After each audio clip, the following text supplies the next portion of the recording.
Ya Rasulullah salamun alaik ya Rafi'a syani wa daraji.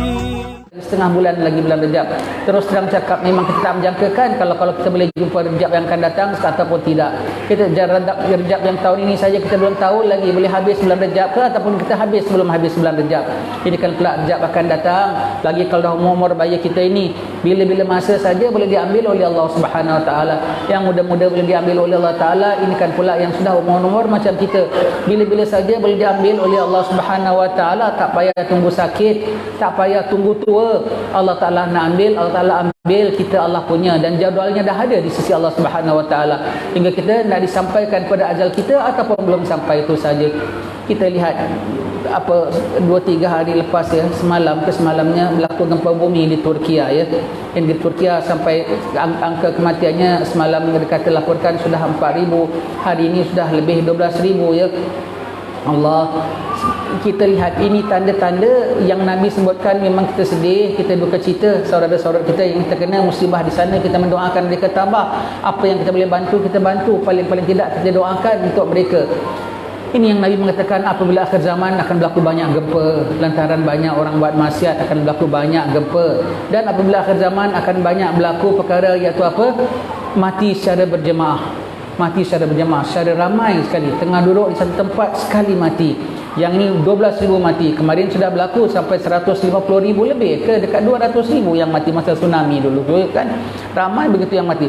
Akan ramai dan ini akan bertambah lagi, Dan kita memanglah kita sedih, memang kita duka cita. Tapi sebetulnya semuanya pun akan mati. Jangan sangka kita di Malaysia ni kita tak mati.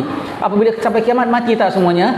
Mati semuanya, dan sebelum mati semuanya akan dimatikan dalam bilangan yang besar oleh Allah Taala, daripada bencana alamnya, daripada peperangannya, daripada berbagai-bagai penyakit dan wabaknya, semuanya. Masa sakit corona saja berapa ramai yang jiran tetangga kita, sahabat-sahabat kita yang meninggal ya, yang meninggal sakit Covid begitu juga. Jadi akhir zaman sudah memang penduduk dunia ni dah nak dikurangkan oleh Allah Subhanahu Wa Taala.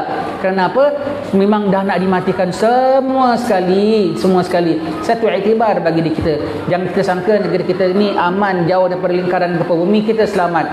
Kita jauh daripada lingkaran gempa bumi. Mungkin kita tak akan terkena gempa bumi, tetapi tidak bermakna kita tidak kena nanti segala tindakan pada hari-hari kiamat. Jangan sangka kita tak kena dan kita selamat. Pasti kita juga akan kena. Dan ini semua menandakan apa yang Nabi cakap itu semuanya benar, bahawasanya hari kiamat, tanda-tanda kiamat sudah dekat. Kalau kita sebut tanda-tanda kiamat dah dekat tu apa tuan-tuan sekalian? Untuk kita apa? Bermakna jaga-jaga. Soon, dengan segera tanda besarnya akan datang.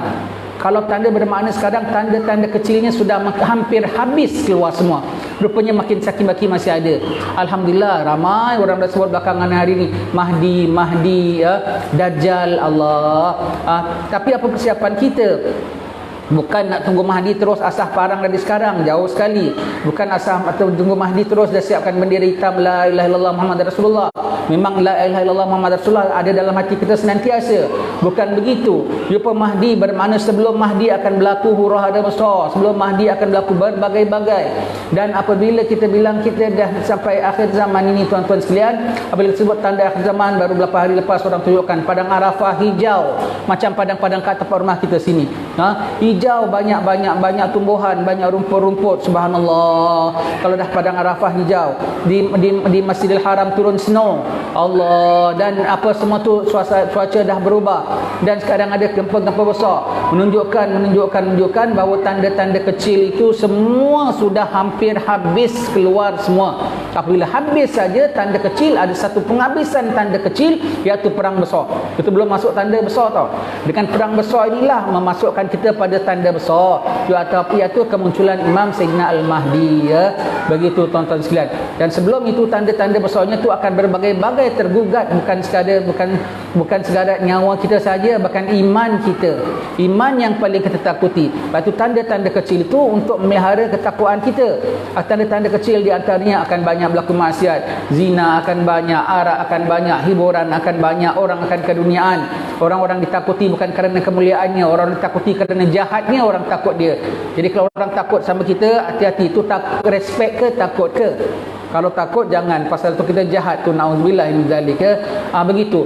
Jadi kita tanda-tanda kecil ini untuk kita waspada, jangan sampai kita terlibat dalam tanda-tanda kecil itu. Kalau sampai kita terlibat, kita menjadi salah satu daripada tanda-tanda itu, bermakna kita gagal dalam pusingan pertama. Bagaimana kita nak menghadapi pusingan besar nanti? Pusingan besar nanti iman kita yang menjadi pertaruhannya, iman kita yang tergugatnya. Jadi kita tidak boleh tidak dari sekarang ini, kita kena apabila tanda-tanda sudah muncul, tanda-tanda sudah muncul, kita kena kuatkan hati kita, senantiasa minta tolong kepada Allah Ta'ala, minta bantuan kepada Allah Ta'ala, dekatkan diri kita. Makin kita nampak satu tanda keluar, makin kita kukuhkan benteng kita. Makin kita nampak satu tanda makin muncul, makin kita dekatkan diri kita kepada Allah Ta'ala. Makin kita nampak satu tanda sudah muncul, kita makinlah, janganlah rasa banyak kecewa kalau kita tak dapat perkara-perkara keduniaan, tak dapat nama, tak dapat harta, tak dapat kedudukan, tak dapat peruntukan, tak dapat apa semua. Tak lama lagi dunia ni pun kita tak akan dapat langsung, nafas pun kita tak akan dapat lagi apabila sudah sampai ajal maut kita. Maka dari sekarang inilah kita sudah mula bersiap sedia untuk waktu itu. Dan kita semalam kita sudah dengar, kita dah ada orang kiriman Habib Omar bin Hafiz mengatakan dia di sekarang di sana sini memang dah jadi lumrah. Hatta orang-orang yang dalam bidang agama sekalipun, alim-alim ulama'nya sekalipun, ini kan pula orang-orang awamnya yang macam kita ya, sudah bikin apa semua untuk dunia, apalagi orang-orang awamnya bikin apa semua untuk dunia, mengejar kekayaan, mengejar kedudukan, mengejar pangkat, mengejar nama dan mengejar itu. Namun masih ada lagi di alam semesta ini hamba-hamba Allah Ta'ala yang hatinya tak ada lain kecuali nak cari redha Allah semata-mata.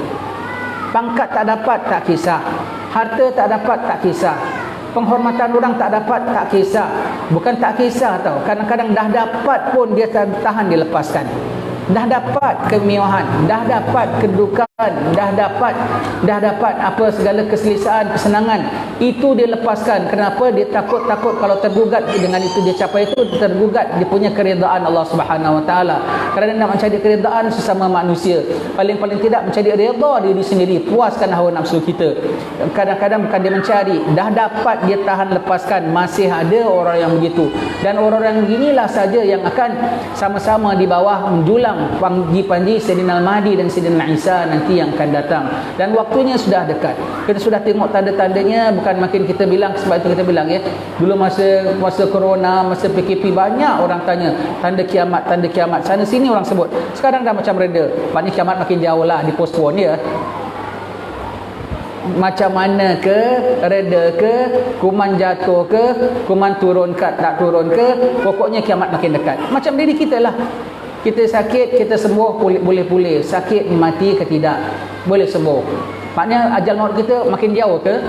Walau kau sembuh lebih kuat daripada dahulu sekalipun, umpamanya lah, tak ada mana lebih kuat daripada dahulu, itu pun menunjukkan, kalau macam mana sekalipun, menunjukkan mati tetap makin dekat. Kita sakit, kita sembuh, tetap mati ajalnya sama. Semakin kita sembuh, makin dekat dengan mati kita. Kita sakit, tak sembuh, dekat mati. Sakit, sembuh pun dekat mati, tetap dekat mati juga. Begitu juga ahli wal dunia kita ini. Segala apa yang ada, wabak baik, bencana alam baik, dapat, tak dapat, tanda kiamat dah makin dekat. Jadi sekarang kita ni tunggu dua penghujung. Penghujung alam semesta iaitu kiamat, dan penghujung diri kita sendiri. Allah, kena jaga sangat-sangat pada waktu-waktu begini. Kena dampingkan diri. Tadi kita dengar dua-dua syair yang dibaca, satu syair dampingkan diri dengan alim ulama yang sejati. Anak-anak dijaga jangan buat bising di atas. Anak-anak jangan buat bising di atas, suruh senyap. alim sejati. Dengan alim-alim ulama kita dibimbing, dengan alim ulama kita diberi peringatan, dengan alim-alim ulama kita kadang-kadang kita rasa lemas dalam dunia ini, kita rasa lemas. Tapi dengan pendapat mereka, dengan cakapan mereka, dengan tunjuk ajar mereka, rasa alhamdulillah masih ada harapan, masih ada ketenangan, masih ada bantuan-bantuan daripada Allah Ta'ala, masih ada daya-daya keselamatan daripada Allah Subhanahu Wa Ta'ala. Mantap balik semula hati kita, lapang balik semula hati kita. Kita damping dengan ulama-ulama. Dan pada syair kita kedua tadi kita dengar syair hati-hati, ya. Hati-hati, jangan sangka kita dah baik kalau kita dah sembahyang, kita dah puasa, kita dah hadir majlis-majlis, jangan sangka kita dah baik. Makin dah hadir makin jangan sangka, makin dah hadir makin jangan sangka. Allah Subhanahu Wa Ta'ala pernah firmankan kepada Nabi Daud alaihi salam, beri peringatan kepada orang-orang, beri peringatan bagi orang-orang yang buat ibadat, namun berilah khabar gembira bagi orang-orang yang banyak melakukan maksiat. Nabi Daud bertanya, ya Allah, macam mana nak kasih khabar gembira bagi orang-orang yang buat maksiat, dan betapa pula masih perlu diberi peringatan untuk orang-orang yang sudah buat taat. Kerana orang yang nak buat taat, jangan disangka amalan dia tu cukup banyak untuk boleh nak membeli redha Allah Subhanahu Wa Ta'ala. Jangan dia sangka amalan dia itu dia boleh terlepas daripada kemurkaan Allah Subhanahu Wa Ta'ala. Jangan dirasa terlepas daripada tipu daya, ghurur. Dia sangka dia sudah baik. Maka jaga-jaga wahai orang sudah beramal, sudah orang taat. Allah Ta'ala suruh Nabi Daud peringatkan. Dan bagi orang yang dapat maksiat, bagaimana pula dikasih betul gembira bahawa rahmat Allah Ta'ala masih ada, pengampunan Allah Ta'ala masih ada. Maka jangan ditinggalkan. Subhanallah. Dan ini semua tidak kita belajar, ini semua tidak kita ketahui kecuali menerusi alim-alim ulama. Sama ada kita dengar kalam mereka kah, kita baca kitab-kitab mereka kah, kita baca daripada penulisan-penulisan yang ditinggalkan oleh mereka kah, semuanya itu kita baca semua daripada alim ulama. Alhamdulillah.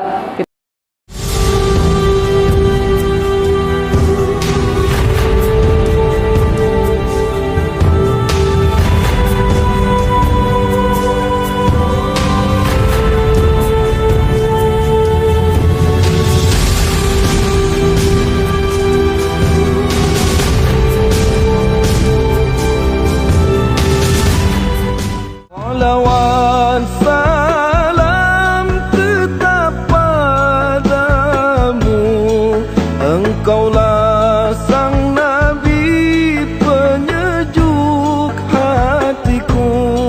Betapa hasrat ingin bertemu kami semua selalu rindu.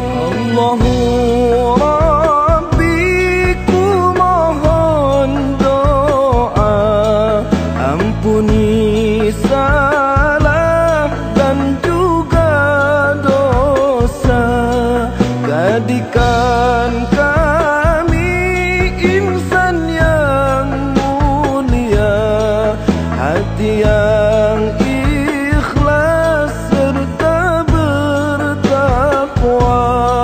Kumpulkan kami dan keluarga bersama